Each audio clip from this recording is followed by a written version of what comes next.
আমার ওই চেতনার রঙে পান্না হলো সবুজ, চুনি উঠল রাঙা হয়ে, আমি চোখ মেললুম আকাশে, জ্বলে উঠল আলো উবে পশ্চিমে।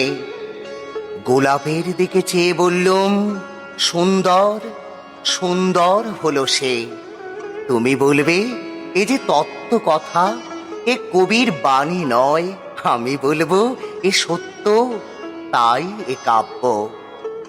এ আমার অহংকার, অহংকার সমস্ত মানুষের হয়ে, মানুষের অহংকার পটে বিশ্বকর্মার বিশ্বশিল্প।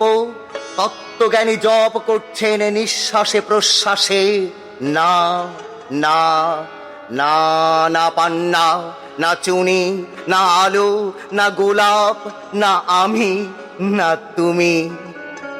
ওদিকে অসীম যিনি তিনি স্বয়ং করছেন সাধনা মানুষের সীমানায়, তাকেই বলে আমি।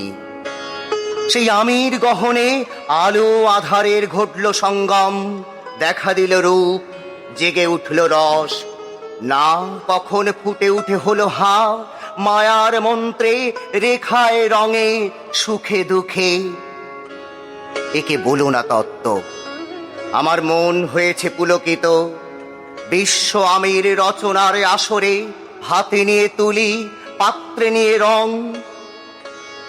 পণ্ডিত বলেছেন বুড়ো চন্দ্রটা নিষ্ঠুর চতুর হাসি তার, মৃত্যুদূতের মতো গুঁড়ি মেরে আসছে সে পৃথিবীর পাঁজরের কাছে।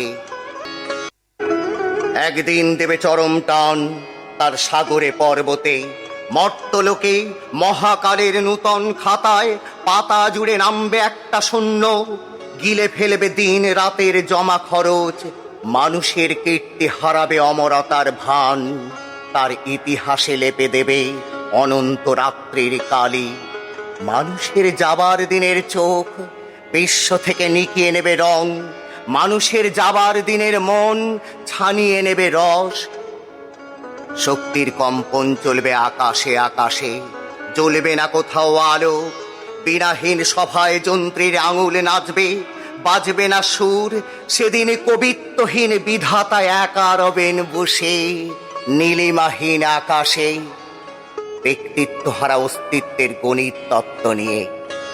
তখন বিরাট বিশ্বভুবনে দূরে দূরান্তে অনন্ত অসংখ্য লোকে লোকান্তরে এ বাণী ধ্বনিত হবে না কোনোখানে, তুমি সুন্দর, আমি ভালোবাসি। বিধাতা কি আবার বসবেন সাধনা করতে যুগ যুগান্তর ধরে? প্রলয় সন্ধ্যায় জপ করবেন, কথা কও, কথা কও।